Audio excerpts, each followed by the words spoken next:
Hello, what's up mga kadods? Ayan, mega shoutout po sa lahat. Maligayang Pasko po sa lahat.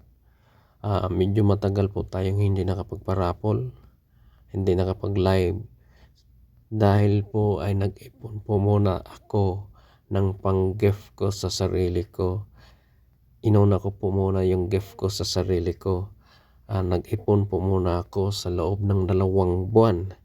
Inipon ko po yung mga overtime ko, mga tips ko galing sa customer para po maipasok ko muna sa Joyride ang sasakyan ko. Dahil 4 years na po itong nakatambay at walang pakinabang po. Nakatambay lang na walang gumagamit. At ngayon may nakilala po ako mabait na driver. Kaya inuna ko po talaga munang maipasok sa Joyride itong sasakyan ko nitong December. At parang gift ko na rin po sa sarili ko. So ayan po, nakapag-ipon po ako ng 26K sa loob ng 2 buwan. Pinanggastos ko muna po dito. So parang yung budget ko na pang parapol ay inuna ko po muna sa sarili ko.